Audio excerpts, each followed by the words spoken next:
Hoje o nego vai achar que eu tomei cogumelo. Hoje a viagem é alta, mas segura aí na cadeira. A Bíblia foi escrita de uma maneira que você não começa em Gênesis para entender. Se você começar em Gênesis e ler de Gênesis a Apocalipse, você não vai entender. Você precisa, é vida ou morte. Você precisa ler Bíblia diariamente. Olá, tudo bem? Como é que você está? Espero que você tenha tido uma ótima semana. Espero que esse domingo já esteja sendo um ótimo domingo para você. Seja bem-vindo à capela, seja bem-vindo à nossa igreja online e obrigado por nos permitir entrar na sua casa e compartilhar esse momento contigo. Se você é daqui de Volta Redonda, a cidade onde nós estamos, venha nos fazer uma visita. Eu te prometo que nós vamos te fazer se sentir em casa.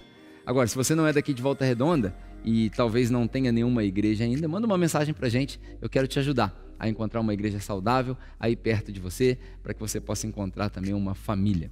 E falando em família, nós separamos uma mensagem especial para esse nosso encontro de hoje. É a mensagem que a gente compartilha com a nossa família, com a nossa igreja aqui nos domingos. Eu gostaria muito que essa mensagem também pudesse te abençoar. Então nós vamos passar essa mensagem para você e assim que ela terminar, eu volto com alguns avisos para a gente poder se despedir, tá bom? Bom culto para você.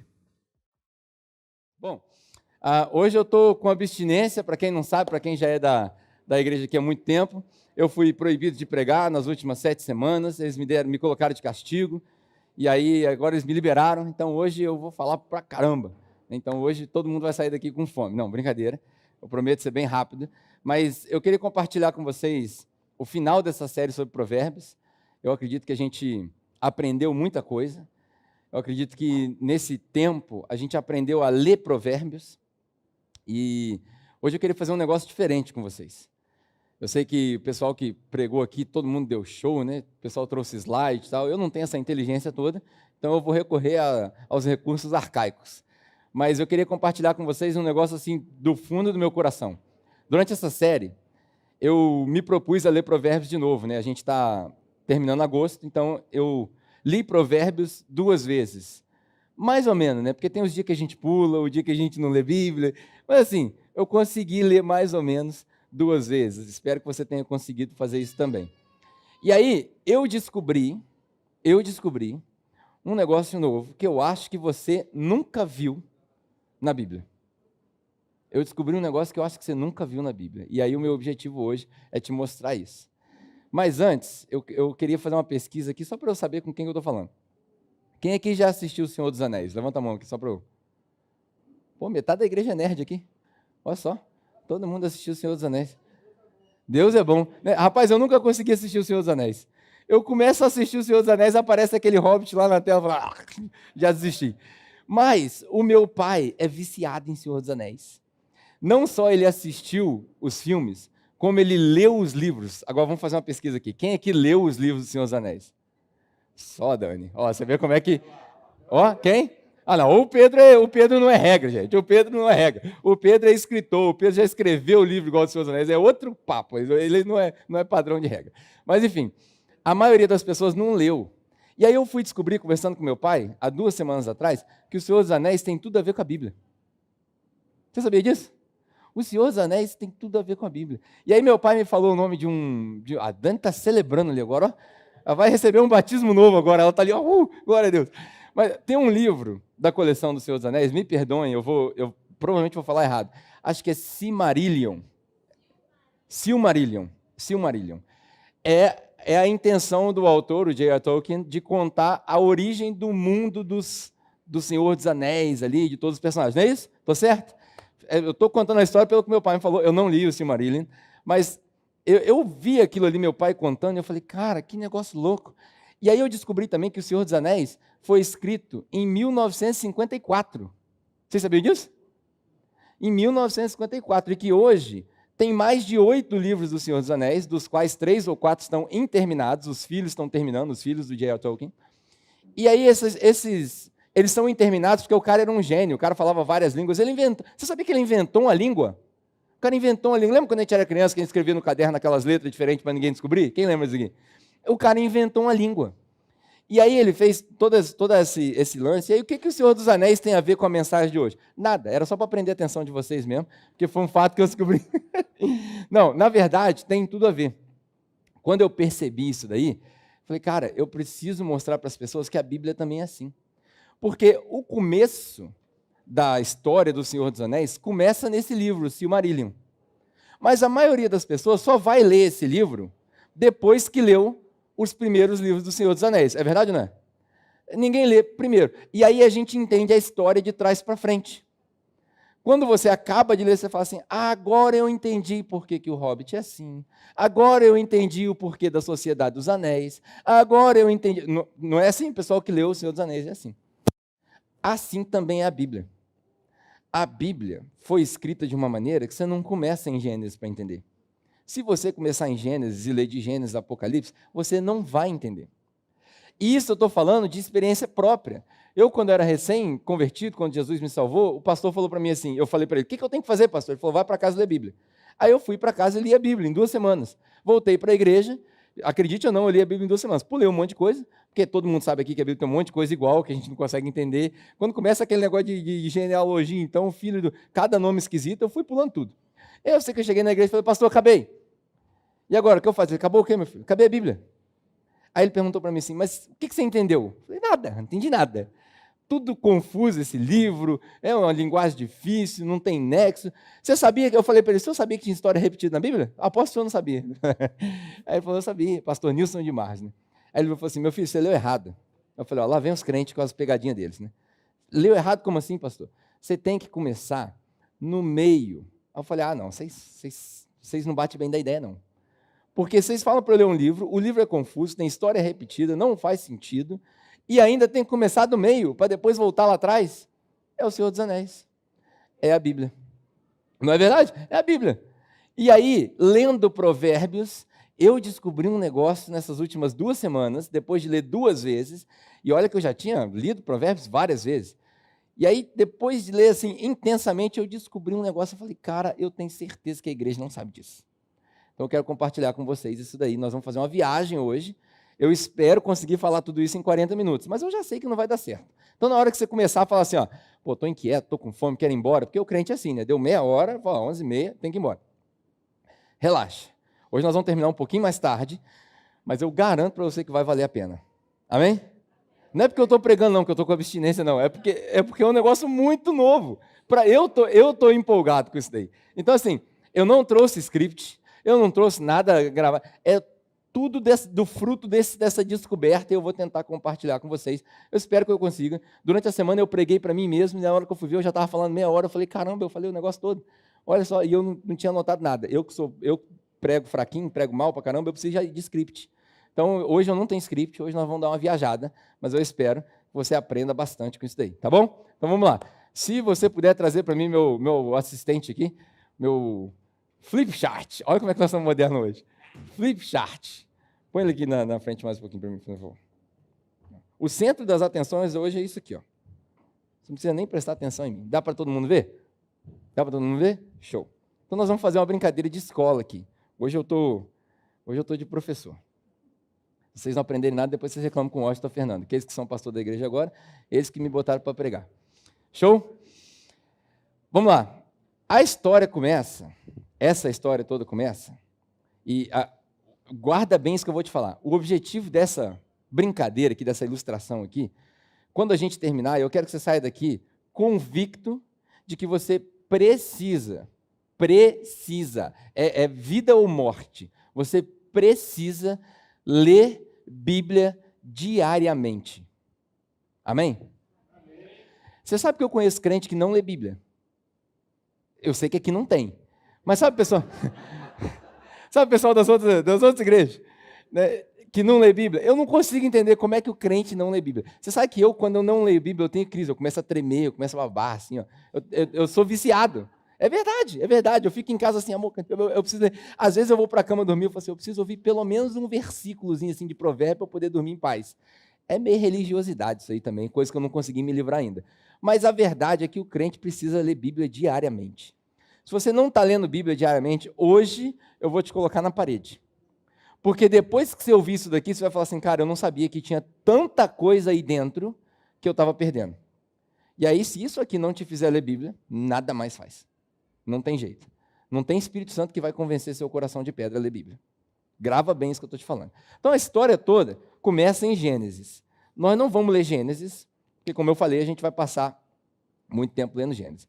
Mas todo mundo aqui, acho que conhece a história. Todo mundo aqui conhece a história de Adão e Eva? Adão e Eva. Levanta a mão assim para eu saber. Só para eu saber se tem gente que não é cristão, de repente não veio da igreja. Tá, todo mundo conhece. Legal. Adão e Eva. Como é que é a história de Adão e Eva? No princípio, a terra era sem forma e vazia, e aí Deus disse, haja luz, e houve luz. Agora podia ter um efeito especial, né? Esqueci dessa parte. Mas enfim, Deus disse, haja luz, e houve luz. E aí as coisas vão se desenvolvendo, Deus cria o cosmos, cria as estrelas, não vou entrar em detalhes, né? Cria todo esse universo maravilhoso que a gente vê, pelo menos assim a gente crê, até que no final da história da criação, Deus resolve criar os animais, as plantas, o planeta Terra, essa minusculosidade, né, esse pequeno planetinha no meio de um pequeno sistema solar.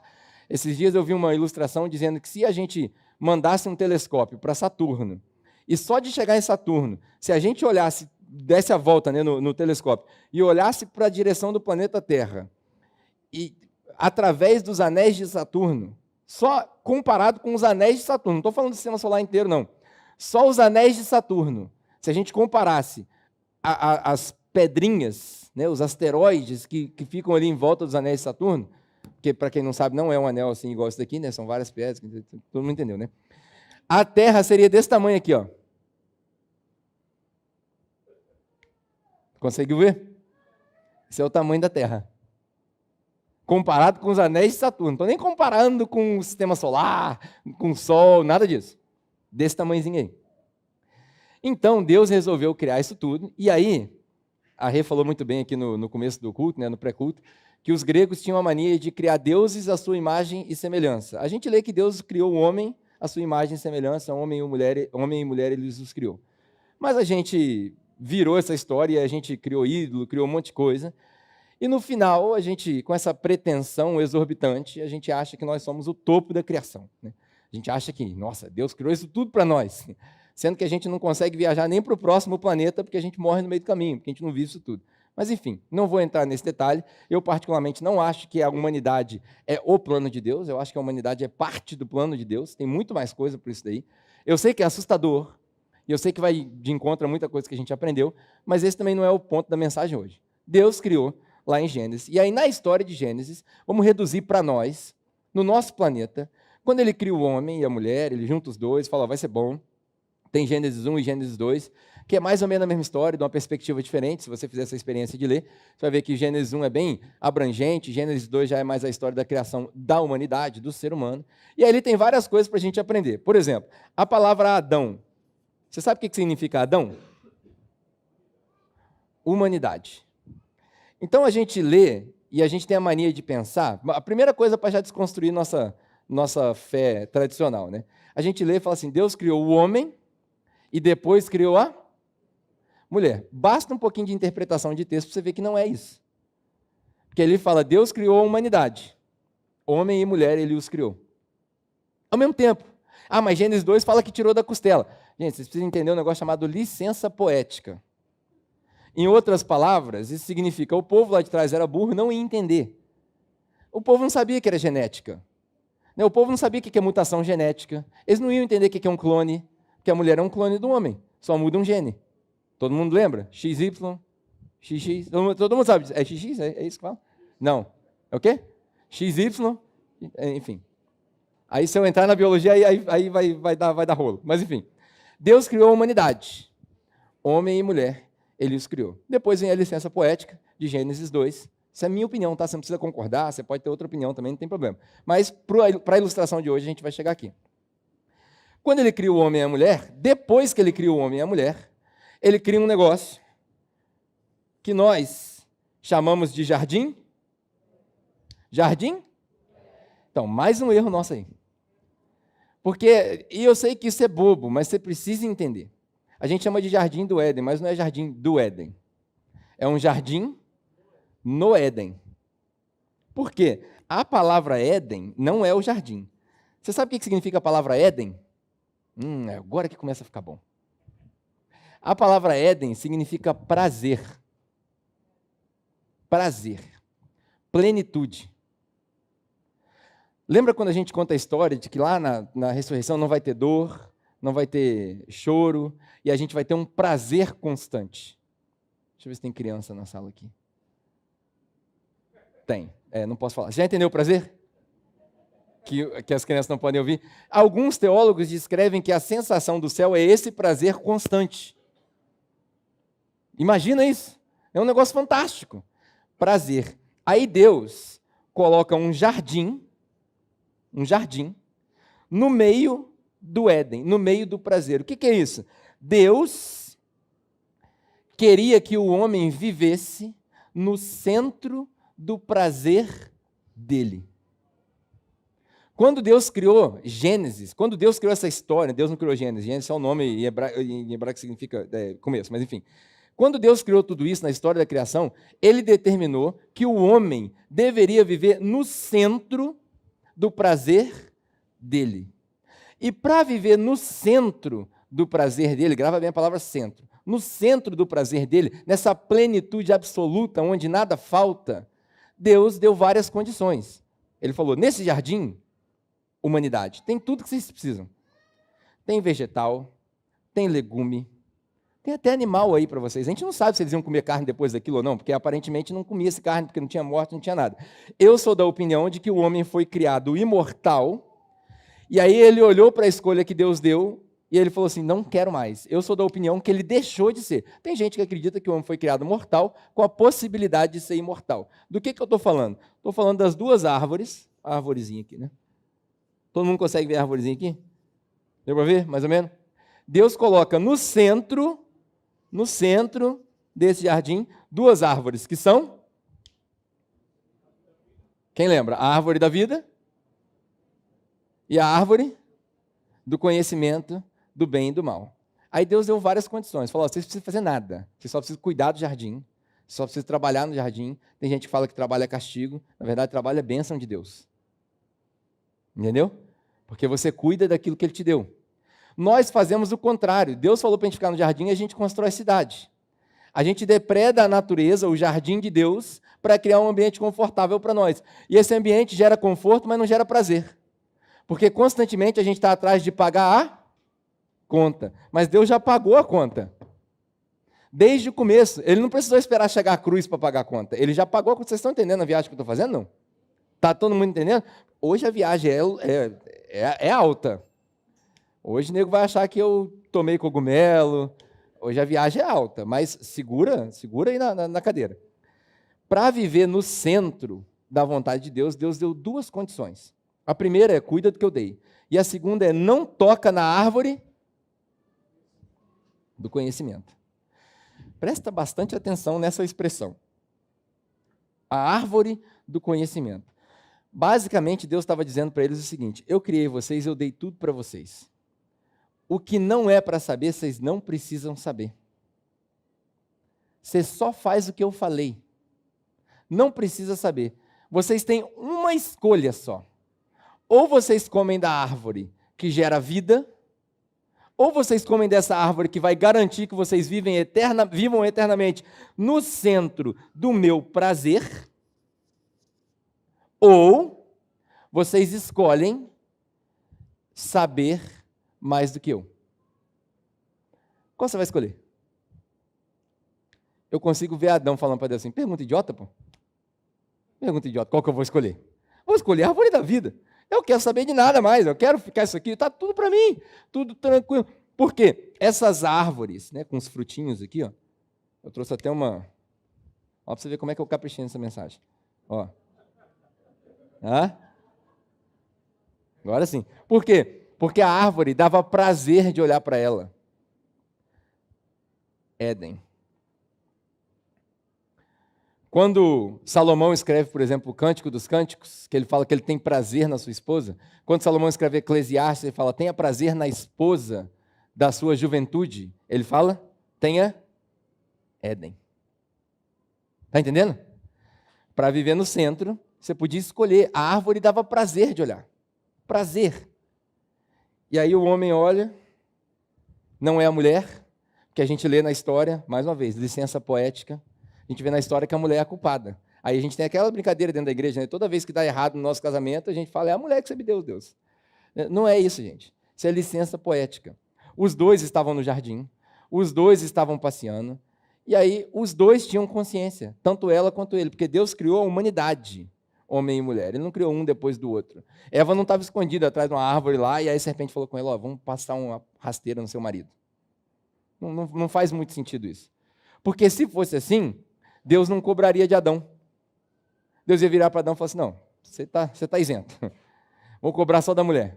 Ele não cobraria. Por que ele cobra? Porque os dois têm responsabilidade. Tá aí várias lições já para a gente aprender. Mas a história começa aqui, no Éden, no prazer, no centro da vontade de Deus. Eu podia falar de várias coisas, né? Tem um pessoal que, por exemplo, as pessoas descreveram ao longo da história o fruto dessa árvore como uma maçã. Não faz o menor sentido isso aqui ser maçã. Não faz sentido nenhum. Porque não faz sentido. Eu ia tentar uma explicação, mas não faz sentido. Você sabe o que faz mais sentido? Que isso aqui. Tem um comediante que fala que a fruta da árvore era o coco, né? Porque ele lê e fala assim, ele tomou e comeu. Aí você toma água e come. Também não. O pessoal da piada estraga com a igreja. Mas se você for estudar teologicamente, é bem provável que isso daqui fosse uva. Por quê? Lá na frente você vê que os nazireus, eles eram proibidos de tomar o quê? Vinho, que é o fruto da uva.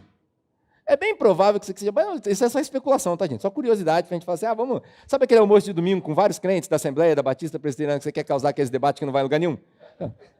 Isso aí, já te dei munição para o debate que não vai a lugar nenhum. Então, o primeiro ponto é isso aqui, ó, a história começa aqui, em Gênesis. Lá tinha uma árvore, a árvore da vida. Tinha também a árvore do conhecimento. E eles escolheram comer a árvore do conhecimento. Quando eles escolhem comer a árvore do conhecimento, existe uma punição. Né? Deus fala para eles, se vocês tocarem nessa árvore, imediatamente vocês vão morrer. O que aconteceu com Adão quando ele comeu a árvore? Ele não morreu. Ele viveu mais 900 e tantos anos. Aí eu fico pensando, rapaz, Deus é devagar demais para fazer as coisas. Ele falou que era para morrer, mas como é que pode um negócio desse? Demorou 900 e tantos anos. É mais uma coisa que a gente não entende. Presta atenção. Estamos acabando já a primeira fase. Quando Deus cria o homem, ele cria o homem da onde? Do pó da terra, né? Do barro, do pó da terra. Era para ser o barro. Era para ser o barro. Fica comigo aí. Então, Deus criou o homem do barro. Você sabe que no Antigo Testamento, tudo que tem a ver com pó significa morte. Tudo que tem a ver com pó significa morte. Quando o filho de Davi morre, o que ele faz? Ele joga pó de cinza na cabeça. Não precisa ir longe. A Bíblia diz que nós fomos criados do pó e quando a gente morre, ao pó, nós voltamos. Então Deus cria o homem do pó, do barro, e aí quando a gente fala, quando Deus fala certamente você morrerá, Ele não está falando você vai morrer a morte física. Ele está falando você vai voltar para o barro. Porque Deus, na minha opinião, e aí eu acho que essa minha opinião é uma revelação, por isso que eu queria compartilhar com vocês. Lembre que eu tenho muito cuidado, eu já falei isso aqui para quem já faz parte da igreja há um tempo. Eu tenho muito cuidado de falar as coisas que eu falo aqui no palco. Quando a gente sai daqui, debatendo as coisas na rua e tal, a gente fala um monte de coisa que depois a gente volta atrás. Raramente eu volto atrás no que eu falo aqui, porque eu tenho muito medo de falar as coisas erradas. Muito medo. Então isso daqui não é só da minha cabeça. Depois eu fui estudar para entender o que isso quer dizer. Quando Deus fala que ele vai voltar para o barro, é porque Deus criou ele do barro, e quando ele cria ele do barro, Deus faz um negócio com o homem que ele não faz com animal nenhum. Que é o quê? Ele sopra. Ele sopra a vida na criação do barro. E quando ele sopra a vida na criação do barro, a Bíblia diz que ele se torna uma alma vivente. Até então ele não tinha alma. Não vou entrar na psicologia, o que é alma, o que é espírito e tal, isso aí é outra coisa, mas ele se torna uma alma vivente. Aí tem gente que pergunta assim, será que meu cachorrinho vai para o céu? Não sei, mas ele não foi soprado. Não sei, ele não foi soprado. Ele foi criado assim, pá, e haja cachorros e ouve cachorros. Né? Mas soprado ele não foi, macaco e por aí vai. Tudo bem que a gente vê ilustração que tem o leão, que tem o cordeiro e tal, lá em Apocalipse, Gente, isso chama licença poética. Tá? Não quer dizer que o leão está deitado lá do cordeiro. O leão vai matar o cordeiro, coitado. Se o leão deitar do lado do cordeiro, ele vai matar o cordeiro. Ah, mas no céu não tem dessas coisas e tal. Também não tem indicação nenhuma de que no céu as coisas vão seguir uma ordem diferente daqui. Por quê? Porque a criação original já era o céu. A criação original, o centro da criação no prazer de Deus já era o céu. Nós fomos criados no céu. Mais cedo eu estava tendo uma conversa aqui antes do culto e a gente tocou nesse assunto. Saudade de um lugar que eu nunca fui. Quem aqui sente saudade do céu? Eu sinto saudade do céu. Mas eu nunca fui lá. Até tem um pessoal que escreve livro que diz que foi no céu, voltou e tal, né? Eu acho que esse pessoal foi no céu e voltou porque Deus falou que não serve. Falou, seu lugar não é aqui. Né? Mas enfim. Aí, o que o cara vai fazer de volta? O que o cara vai fazer de volta? Ninguém quer voltar, pô. Se eu estiver experimentando o centro da vontade de Deus, o prazer de Deus, o que eu vou fazer aqui de volta? Né? Paulo já falava, eu prefiro 1000 vezes morrer e estar com Jesus do que estar com vocês. Né? Não, que foi no inferno que voltou, então, coitado. Esse aí não foi soprado. É cachorro. Não foi soprado. Porque, pô, aí nem o diabo quer, coitado. Aí é complicado. É material para reciclar. Pode reciclar. Mas, enfim, voltando aqui.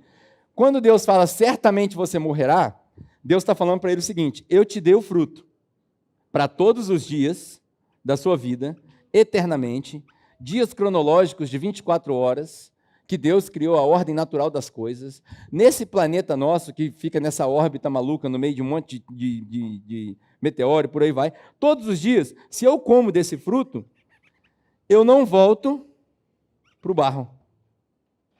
Se eu como desse fruto, eu não volto para o barro. Vocês vão entender isso mais lá na frente. Mas, se eu paro de comer desse fruto, por que eu pararia de comer esse fruto? Porque Deus falou que se eu comer dessa, eu vou morrer, eu vou voltar para o barro. Aí o que Deus faz quando eles comem dessa daqui? Deus tira o jardim. A gente acha que a gente foi tirado, Deus tirou a gente do jardim. Mas não, Deus tira o jardim, esconde o jardim, porque o jardim não é o mundo. É muito provável que a expressão do jardim no Éden era só o quintal do palácio de Deus. A expressão dá a entender em Gênesis que Deus tinha lá o palácio no meio do jardim, e lá no quintal onde as crianças brincam, tinha um jardim imenso para a gente cuidar. Com todos os pomares, com as coisas, tudo. Tinha um monte de outras coisas para fazer. Mas o jardim foi só o centro da história. Aí Deus esconde o jardim, diz a palavra que Deus escondeu esse jardim, botou um anjo com uma espada flamejante na frente dele para ninguém nunca mais achar. Por quê? Porque lá na frente, já vi um irmão falando assim, não, vai achar, né? Lá na frente, a gente vai para um outro lugar, em Apocalipse, capítulo 22, último capítulo da Bíblia. A gente começou no primeiro, agora nós vamos lá para o último, abre aí Apocalipse, capítulo 22. Se você tiver sua Bíblia aí com você. Eu vou abrir aqui a minha, para a gente ler. Eu disse para vocês que a viagem aqui era longa hoje.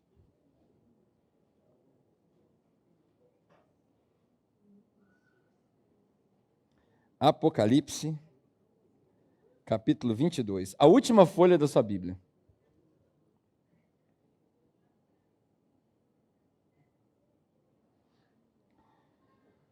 Talvez o título ou a epígrafe aí do seu capítulo esteja o Éden restaurado. Algumas dizem o Rio da Vida. O Rio da Vida faz parte desse Éden, né? Algumas Bíblias dizem o Éden restaurado. Vamos ler Apocalipse, capítulo 22, com todo cuidado para não chorar. Eu nunca consegui ler Apocalipse de 19 para frente sem chorar, mas vamos lá.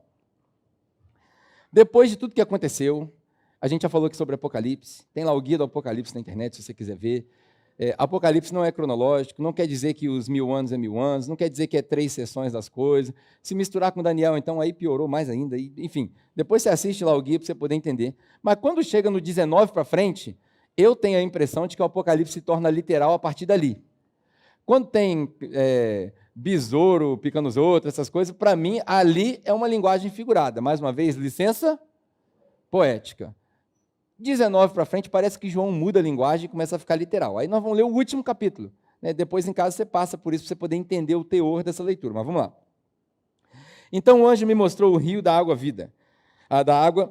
da vida, que, claro como cristal, fluía do trono de Deus e do Cordeiro. No meio da rua principal da cidade. De cada lado do rio estava... Eita, nós.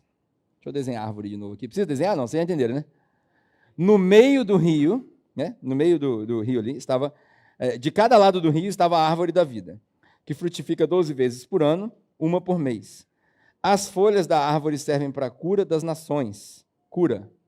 Ou seja, ninguém fica doente. O que mata a gente? Doença. Inflamação do corpo. O nosso corpo, ele é mortal por quê? Porque ele inflama. Se o seu corpo não inflamasse, você não morria. Certo? Falei besteira? Não. Se não inflamar, não morre. Se não entupir a veia, não tem ataque cardíaco. É isso. Então, vamos lá. Já não haverá maldição nenhuma. Qual é a maldição que aconteceu lá no Éden? A maldição é não comer do fruto da vida. É voltar para o barro. Não tem mais maldição agora. Porque agora não tem duas árvores mais. Agora só tem uma árvore, que é a árvore da vida. Continuemos a ler. O trono de Deus e do Cordeiro estará na cidade, e os seus servos o servirão. Eles verão a sua face, o seu nome está na sua testa, não haverá mais noite, eles não precisarão de luz, de candeia, nem de luz do sol, pois o Senhor Deus os iluminará. E eles reinarão para todo sempre. O anjo me disse, essas palavras são dignas de confiança e verdadeiras. O Senhor, o Deus dos espíritos dos profetas, enviou seu anjo para mostrar aos seus servos as coisas que em breve hão de acontecer. E aí depois vem Jesus anunciando que ele vem e por aí vai. Vamos lá. Algumas coisas de Apocalipse para a gente aprender igual aqui. Tudo isso vai fazer sentido já na hora que a gente juntar tudo. Falei para vocês que o objetivo de hoje era que a gente lesse Bíblia. Hã? Todo dia. Vamos gravar essa expressão, todo dia. Todo dia. O meu objetivo é que você saia daqui fanático para ler Bíblia todo dia. Você vai entender por quê. Lá em Apocalipse a gente vê uma árvore, não tem mais duas. E a gente vê que essa árvore, ela está dos dois lados do rio. Aí, Marcos, olha o rio. Né? O rio. Esse rio, presta atenção na linguagem para você poder entender o que João está querendo dizer. Esse rio, ele flui de dentro do trono de Deus. A referência que João tem está escrito lá em Ezequiel. Muito provavelmente João era viciado em Bíblia também, pelo menos no Antigo Testamento, porque eles não tinham Bíblia como a gente tem hoje, e ele sabia das histórias de Ezequiel. E lá em Ezequiel, o profeta Ezequiel, no capítulo 47, se eu não me engano, ele descreve o rio que sai de debaixo do trono de Deus e que passa, e esse rio ele se divide por 4 cantos. Já ouviu a expressão os 4 cantos da terra? Que não faz sentido nenhum, porque a terra é redonda. Onde é o canto? Não faz sentido nenhum. Isso é só licença poética, né? 4 cantos da terra, para quem não sabe, quer dizer norte, sul, leste e oeste, tá? Só para deixar todo mundo a par das coisas aí. É o quê? Ou a terra é plana e quadrada, mas aí já é muita viagem. Aí, esse nível de cogumelo eu ainda não cheguei. Então vamos lá. Lá tem uma árvore. E essa árvore está dos dois lados do rio. Presta atenção na dualidade. O autor é tão cuidadoso porque ele já percebeu, pelo Espírito Santo, que nós nos tornaríamos uma sociedade dualista. Preto ou branco, bom ou mal. Então ele coloca a árvore está dos dois lados, porque agora não tem mais 2 árvores. Agora só tem uma árvore. E essa árvore está dos dois lados. Como que existe uma árvore que nasce dos dois lados? Ela passa dentro do rio, debaixo do rio, por cima do rio? Não sei. Licença poética. E aí essa árvore está dos dois lados, ela dá fruto todo mês, e ela não para de dar fruto, todo mundo pode pegar dela, ninguém fica mais doente, ninguém mais volta para o barro. Junto com essa árvore tem um rio. Esse rio em Ezequiel, em Apocalipse também, ele teoricamente se divide em 4 rios, e esses rios, eles trazem água que gera vida para todo mundo. Qual que é a simbologia desse rio? Esse rio deveria ser a nação de Israel. Estou indo longe agora, e esse é um lugar que eu nem gosto de visitar. Não estou falando do Israel em si, mas essa ideia de que Israel foi separada. Eu sou meio contrário a essa ideia, porque eu não entendo, eu não conheço a cultura deles. Então eu evito falar. Mas depois dessa revelação que eu tive, eu fiquei, caramba, mano, isso daí é muito poderoso. Israel foi designado por alguma razão, não sei qual, você pode perguntar para Deus quando você chegar lá, se é que você vai para lá, você pode perguntar a Deus, pode perguntar para ele, falar, por que Israel? Porque Israel foi escolhido por Deus para abençoar a terra. Depois da maldição de voltar para o barro, Deus escolhe Abraão lá na frente e fala, por causa das suas sementes, por causa da aliança que eu vou fazer com você, vocês vão abençoar as outras nações. Na descrição de Ezequiel, tem um negócio interessantíssimo. Esse rio que sai desse lugar que a gente não sabe onde é, no meio do Éden, que Ezequiel viu, mas já não estava lá, ele se divide em 4 rios para 4 direções, das quais 2 nunca foram escritas na língua humana. Um é o Eufrates, está escrito lá, e o outro é o rio Tigres, que passa ali perto, se eu não me engano, da Índia, ali está no norte da África. Os outros 2 não existem em nenhuma cultura, nem nos sumérios, nem nos babilônicos, nem nos assírios, nem em Israel, em nenhuma cultura nunca ninguém viu esses rios. Aí eu gosto de lembrar do que Paulo falava. Nem olhos ouviram, nem olhos viram, nem ouvidos ouviram. Olho que ouve é complicado, né? Nem olhos viram, nem ouvidos ouviram aquilo que Deus tem preparado para nós. Quando você começa a juntar os pedaços, você fala assim, cara, a Bíblia é poderosa demais. Tem muita mensagem aí para mim que eu não vi. Lá tem um rio, e esse rio gera vida também. Por onde ele passa, vai florescendo coisas. Está escrito lá em Apocalipse. Os peixes vão tendo vida. É um negócio de louco. E ele sai de debaixo do trono que está no templo. Só que lá na frente em Apocalipse, quando você continua lendo, você vê João falando, o rio sai de debaixo do trono que está no templo, certo? Aí João fala assim, tem uma coisa que eu não vi nessa cidade nova. Um templo. João fala isso no mesmo capítulo. Tem uma coisa que eu não vi, o templo. Se não é no mesmo capítulo, está entre 19 e 22. Como assim você não viu o templo, mas tem templo?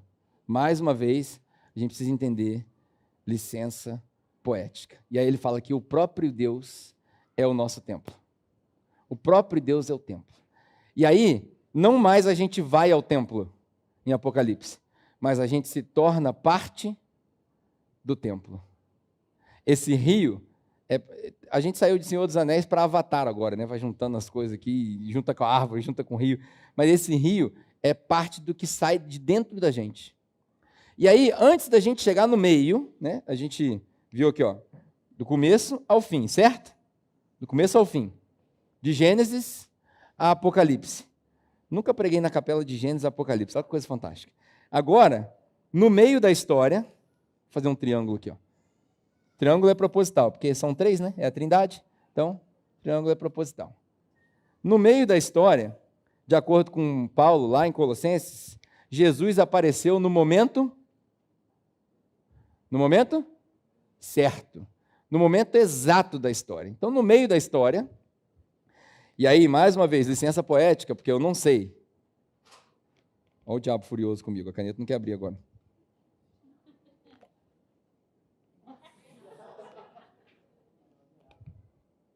Ah, não? Desisto. Deixa aí. Bom de preto mesmo, vocês são inteligentes, vocês já entenderam. No meio da história, aparece um cara chamado Jesus Cristo. No meio da história, no momento certo. Aí Jesus fala o seguinte, esse aqui tá bom. Jesus fala o seguinte, todo aquele que crê em mim, de dentro dele fluirá rio de... Olha o rio de novo. Só que Jesus não está no fim, e ele não está no começo. Jesus estava onde? No tempo certo. Quem crê em mim, de dentro dele vai fluir rios de água viva.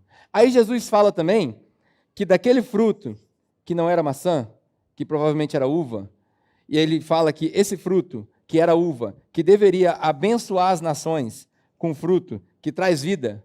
Está todo mundo entendendo a viagem até agora? O fruto da árvore que traz vida, que não é do conhecimento, mas que é da vida, que passa pelo rio, que abençoa todas as nações do mundo, que representa Israel, ou que Israel representa. Jesus fala assim, eu sou a verdadeira videira. Eu sou a verdadeira árvore. Coisa que a gente nunca viu em João. Não é só o contraponto de vocês acreditam em Israel e na Torá, mas deveria acreditar em mim. Vocês pensavam que a vida estava naquilo que vocês sabem, mas a vida está em mim. Eu sou a árvore que dá vida. É daí que eu vejo, ó, chique, é daí que eu vejo que aquele cara que fez o clipe do YouTube, que ele diz que Jesus é a árvore, nós somos né? Ele estava certo, ele estava iluminado. Ele estava iluminado, ele entendeu. Por quê? Jesus diz que ele é a árvore. Nós somos os ramos. E o pai é o agricultor. Esse é João, né? Capítulo 15, todo mundo sabe. Quem já está familiarizado com a Bíblia. Vou colocar aqui João 15. Não vou ler agora, mas depois você pode ler em casa. Jesus, no tempo certo, ele se torna a árvore, que é a árvore da vida, que abençoa o mundo todo, que reconcilia todas as coisas, que acaba com a maldição, que traz de volta o fruto da vida, só que ainda ficou um suspense aqui nesse tempo. Jesus, por exemplo, ele não é só a árvore, ele morre numa árvore. Só tem um lugar na Bíblia que fala sobre Jesus morrendo numa árvore, é quando Pedro descreve. Por quê? Porque a cruz era feita de madeira. E a madeira vem da licença poética. Vocês vão sair daqui mais inteligentes quando as pessoas falam assim, mas a Bíblia se contradiz, porque fala árvore e fala... Não, isso é licença poética. Maldito é aquele que é pendurado no madeiro. Maldito é aquele que é pendurado numa árvore. Quando não tinha cruz, o que os romanos faziam? Aperfeiçoando o método de tortura que veio dos assírios. Eles juntavam um galho de uma árvore num outro tronco e penduravam os caras lá. Jesus foi pendurado na árvore. Ele não só é a árvore da vida, mas o que Jesus faz? Jesus experimenta voltar pro barro. Olha que coisa doida. Jesus foi criado igual nós? Jesus teve a criação igual a nós? Não teve. Mas aí você lê Filipenses 2... Agora minha viagem aumentou mais ainda, que isso aqui não estava na minha ideia. Você lê Filipenses 2, você entende que Jesus, sendo igual a Deus, aqui ó, lá em cima, sendo igual a Deus, não considerou isso algo que ele deveria se apegar. Mas ele se esvazia de si mesmo. O que é se esvaziar? O que é kenosis? Ele cancelou a deidade dele, temporariamente, não sei como, não me pergunte, porque ele não deixa de ser Deus, mas aqui ele deixou de ser Deus. E aí ele fala, que pode ser uma heresia o que eu estou falando, pode ser. Mas segura a onda, porque eu falei antes, eu não sei como, não me peça a explicação. Mas o fato é que ele nunca deixa de ser Deus, mas nesse momento ele se esvazia, ele deixou a essência para trás, e ele vai no barro. A Bíblia não fala que ele vai lá embaixo? Se é que é lá embaixo, né? Às vezes é do lado de lá, mas enfim. A Bíblia fala que ele vai até o Hades, que é o lugar de morte, que é o lugar do pó. Ó, Jesus vai lá. E aí ele vai lá e ele declara a vitória. Jesus morre na árvore e se torna a árvore. Jesus, sendo Deus, ele experimenta o que só nós experimentamos, porque a gente foi criado do barro, então a gente tem que voltar para o barro. Jesus não foi criado do barro, mas ele experimenta voltar para o barro, só que 3 dias depois, olha que coisa interessante, Jesus no começo da vida dele e no fim da vida dele, olha a revelação, Jesus no... Está só fluindo. Jesus, no começo da vida dele, o diabo chama ele para onde? Ele está no deserto. O que quer dizer no deserto? Olha que interessante. No deserto ele é testado. Aquele deserto era um jardim. Aquele deserto era o lugar para ele passar o primeiro teste. No final ele vai para onde? Um jardim chamado Getsemane. No começo do ministério dele e no fim do ministério dele, Jesus é testado no jardim. Olha a revelação. Nós falhamos o nosso teste no jardim. Jesus passou o teste no jardim. Por ter passado o teste, ele recebe o lugar de honra, porque Filipenses 2 diz que ele se fez carne, se esvaziou de si mesmo, se tornou servo a ponto de morte de cruz, para que, por causa disso, Deus desse para ele o nome que é sobre todo nome, que todo joelho se dobrará e toda língua confessará. Ninguém merece esse título, a não ser quem passou no teste. Você consegue perceber que coisa louca? Cara, Jesus é muito além do nosso entendimento. Agora que vem o esquema. Cara, isso aqui é fantástico. Isso aqui é mais doido ainda. Isso daqui é mais ou menos, que eu não entendo muito bem de Apocalipse. Mas isso aqui é fantástico. Isso aqui é muito doido. Isso daqui, mais ou menos, se você for especialista no Apocalipse, deve ficar mais legal, com os dragão, com um monte de coisa. Mas agora que vem o segredo. Nesse aqui, eu vou até escrever aqui, porque ficou confuso aqui. Vamos lá. O segredo vem agora, ó. Vamos lá, só para a gente lembrar. Aqui está Gênesis, aqui está Apocalipse. No meio está Jesus, certo? Aí, a aulinha de matemática para a gente terminar. Isso daqui chama mediana. Mediana do triângulo. Falei que a viagem era longa hoje. A mediana do triângulo. Se você quiser saber onde é o meio do triângulo, você faz isso aqui. Você pega um ângulo de 90 graus em algum lugar reto, e aí você traça até o ângulo contrário daquilo ali, certo? Se você quiser saber a altura do triângulo, por exemplo, se ele for irregular, você pega outro que é 90 graus, igual esse daqui, por exemplo. Esse é ângulo contrário, certo? E aqui, mesma coisa. ângulo contrário. Mais ou menos, né? Aqui não tá certinho. Isso é a mediana. Você sabe que o triângulo é a figura geométrica mais forte que existe. Se você quiser que alguma coisa não caia, uma pilastra, alguma coisa, você faz uma base triangular. O quadrado, ele tem seus pontos fracos, o triângulo não tem. O triângulo não tem ponto fraco. Aí olha que interessante. Aqui tem várias coisas, né? Aqui tem o incentro, tem o ortocentro, o circuncentro, tem um monte de centro aqui. O Gabriel, que é professor de matemática e física, depois ele pode me corrigir se eu estiver falando errado. Mas o que eu acho mais legal dessa figura triangular aqui, né? No começo era Deus, lá no fim é o Espírito Santo, e aqui no meio é Jesus. Olha só, a Trindade. O que eu acho mais legal desse negócio aqui é que no meio desse equilíbrio, lembra que Éden é prazer, e o homem foi criado para viver no meio, no centro do prazer. Você sabe como é que é chamado isso daqui, ó? A palavra para isso daqui é baricentro. Baricentro, a origem dessa palavra é centro de gravidade. Qual é o centro de gravidade do ser humano? É viver no equilíbrio entre Deus Pai, Filho e o Espírito Santo. É viver no equilíbrio do jardim, que era original, do Apocalipse, que é perfeito, e de Jesus, que dá o padrão. A melhor coisa para o ser humano é viver, não é a ilusão, é viver entenda bem o que eu estou falando, tá? A fantasia de voltar para o Éden, a esperança de terminar no Éden e a audácia de trazer o Éden para o centro da nossa vida. Isso é a história de Gênesis e Apocalipse. O que isso tem a ver com Provérbios, Pedro? Abre aí Provérbios, capítulo 3. Agora você vai entender. Hã? Todos os meus movimentos são friamente calculados, meu querido. Provérbios, capítulo 3, para a gente terminar. Cara, se isso daqui não te fizer chorar, eu desisto de você. Provérbios, capítulo 3. Quando eu bati de frente com isso daqui, porque posso ser bem sincero para você, vou abrir aqui e vou falar um negócio para você. Posso ser bem sincero para você? Presta bem atenção nisso que eu estou te falando aqui, ó. Volta comigo aqui.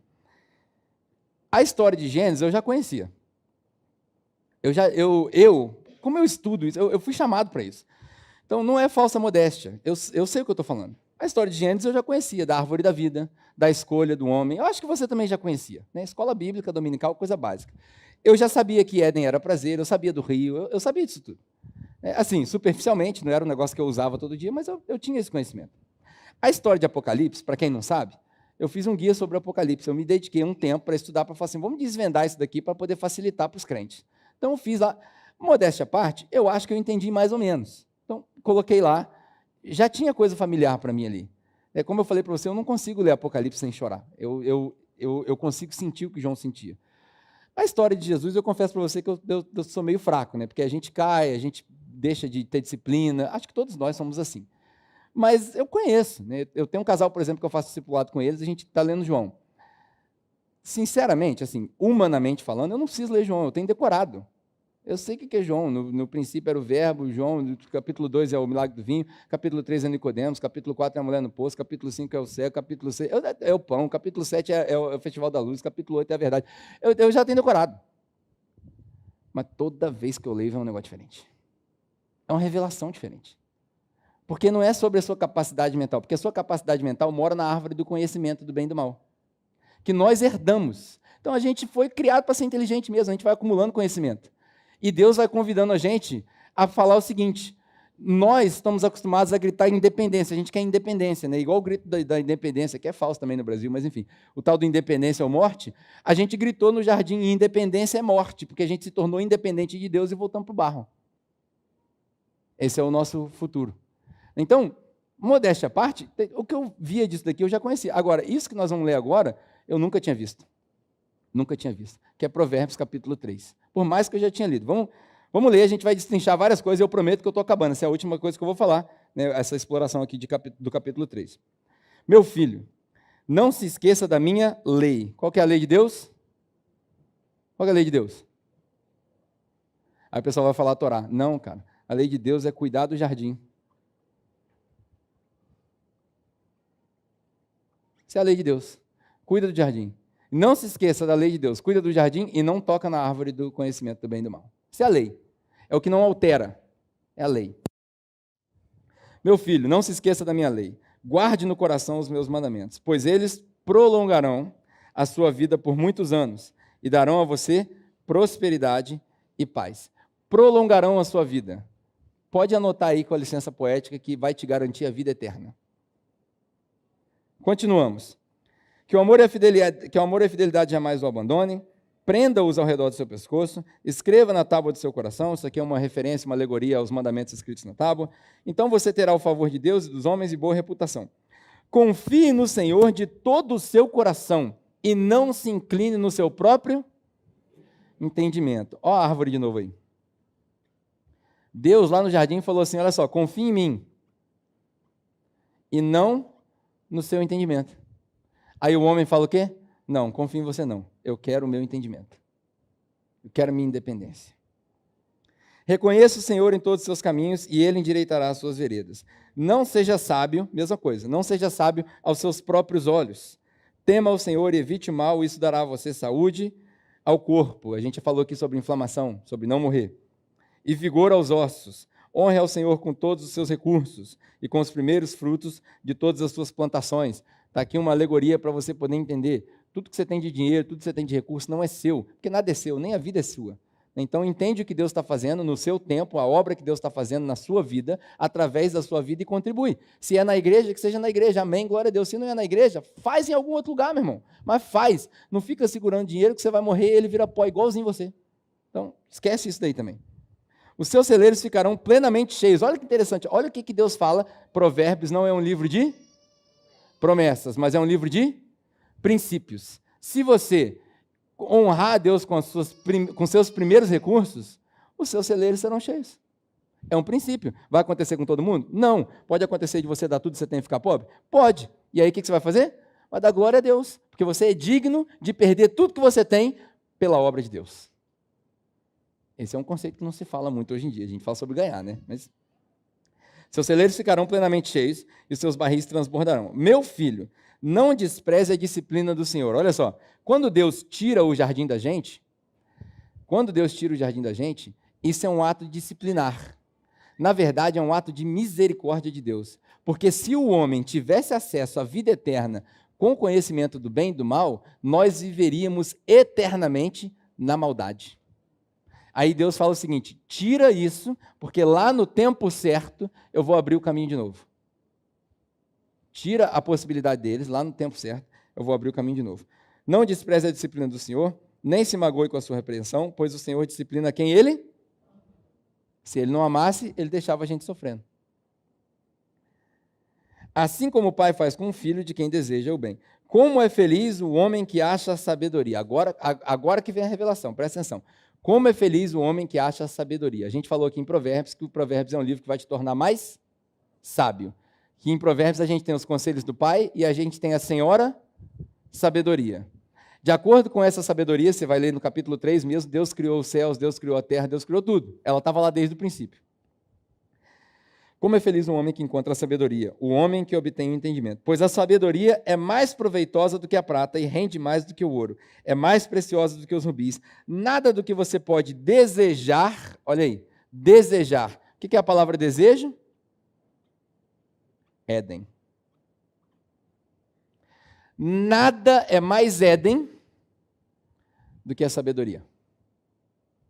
Nada se parece mais com o Éden do que se tornar sábio de acordo com os padrões de Deus. Se você tivesse assim, como é que eu chego, como é que eu vivo a experiência do céu na terra? Leia Provérbios. Leia Provérbios. Todo dia. Quando você começar a decorar Provérbios, aí você vai perceber que você não entendeu nada. Aí você vai começar a ler. Olha só, é mais preciosa do que rubis. Nada do que você deseja, ou que você possa desejar, Éden, se compara a ela. Na mão direita da sabedoria, garante você a vida longa, licença poética, vida eterna. E na esquerda, riquezas e honras. Os caminhos da sabedoria são os caminhos agradáveis, e todas as suas veredas ou caminhos são paz. A sabedoria é a... Isso daqui, ó, é Provérbios. o centro de gravidade, o centro da vida do ser humano, o centro de viver na vontade de Deus, na fantasia de voltar para o Éden, na esperança de terminar no Éden restaurado, de acordo com o padrão que Jesus estabelece, está em Provérbios. Pedro, onde você tirou isso? Confesso que se não for revelação de Deus, é da minha cabeça.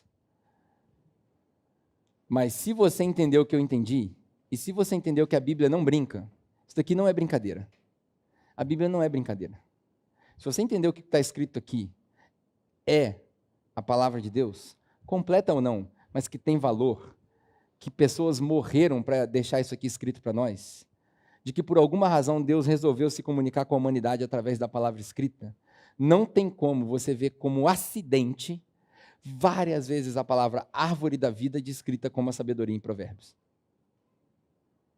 Se você continuar lendo, você vai entender o que é viver o jardim do Éden na nossa vida agora. Vamos terminar com essa leitura aqui, olha só. Por sua sabedoria, o Senhor lançou os alicerces da terra, por seu entendimento ele fixou o seu lugar no céu, por seu conhecimento as fontes profundas se rompem e as nuvens gotejam o orvalho. Meu filho, guarde consigo a sensatez e o equilíbrio. Nunca perca de vista. Esses trarão vida a você e serão um enfeite para o seu pescoço. Então você que seguirá o seu caminho em segurança e não tropeçará. Quando se deitar, você não terá medo. Já viu gente que tem medo de morrer? Se você entender a fantasia de voltar, a esperança de terminar lá, de acordo com o padrão de Jesus, e todo dia você meditar em Provérbios, você vai deitar tranquilo. Você vai deitar ansioso para acordar no Éden. E se você não acordar no Éden geográfico, você vai acordar no Éden psicográfico. E você vai viver o Éden todo dia. É uma vida sem arrependimentos. É uma vida plena. O inimigo veio para roubar, matar e destruir. Mas eu vim para que vocês tenham. Por que nós não estamos vivendo essa vida? Porque a gente não está lendo. Porque a gente não está lendo diariamente. Deus criou o dia de 24 horas para você entender que tem um ciclo. Começa e termina. Todo esse ciclo de começa e termina, começa e termina. Começa num teste, termina num teste. Se a gente passa nos dois testes, você se torna o rio. Todos os dias. Se você se dedicar a encontrar sabedoria, você vai viver no Éden. Todos os dias. Tem o seu o quê? Tem o seu o quê? O que é prazer?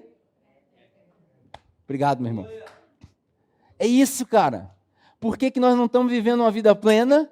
Não é prosperidade, não é campanha, não é nada disso. É porque diariamente nós não estamos tendo nosso Éden na lei do Senhor. Meu objetivo de hoje era fazer com que você entendesse a importância de ler Bíblia todo dia.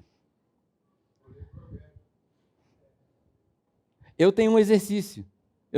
Todo dia eu leio Provérbios. Eu tento ler Provérbios. E aí eu leio também um pedacinho do Novo Testamento. E essas duas leituras guiam o meu primeiro teste e o meu último teste. Todos os dias.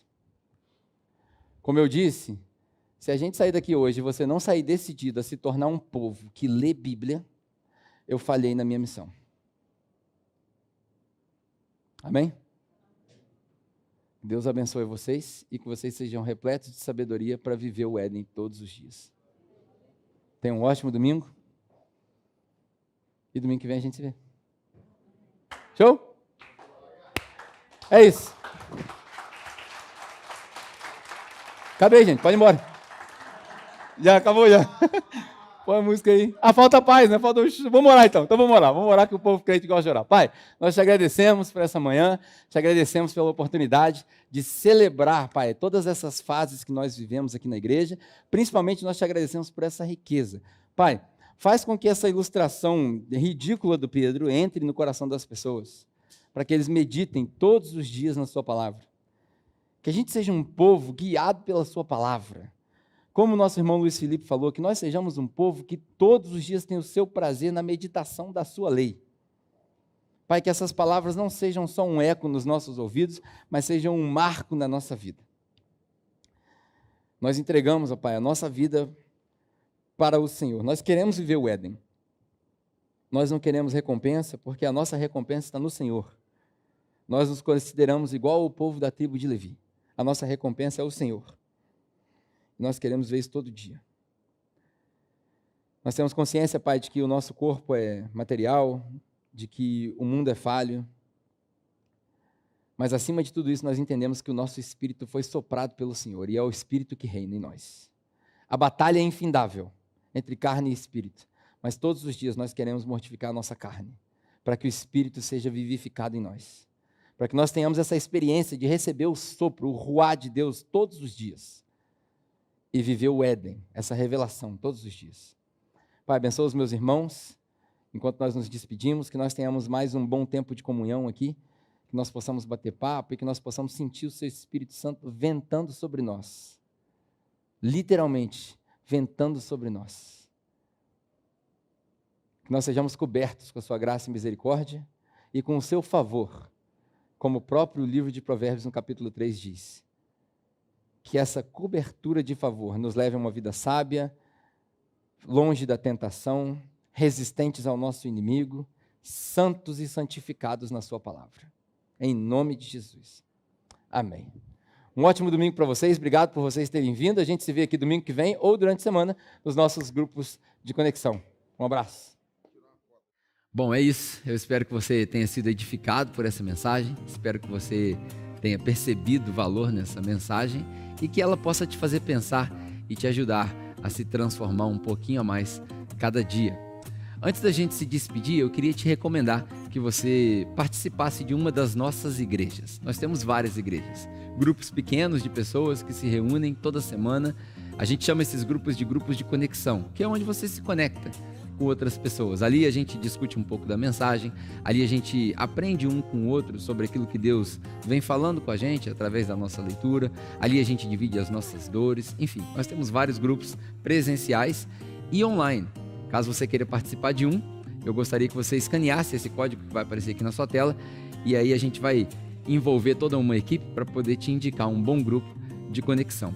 E falando em códigos, né, esse código que apareceu aqui na sua tela, hoje em dia está tudo muito tecnológico, eu quero te convidar, caso você queira, ajudar a nossa missão a avançar com a nossa missão de alguma maneira financeira, vão aparecer aqui na sua tela alguns códigos. Tem o código do Nubank, tem o código do PicPay e tem a nossa chave Pix. Caso você queira fazer uma doação, de acordo com aquilo que você decidir no seu coração, sem pressão nenhuma, sem nenhuma obrigação, nós seremos extremamente gratos. Você pode usar esses códigos e a sua doação vai direto para a capela, tá bom? É isso. Espero que você tenha tido um bom domingo aqui com a gente. Espero que você volte. Deus te abençoe, tenha uma ótima semana e até o nosso próximo encontro.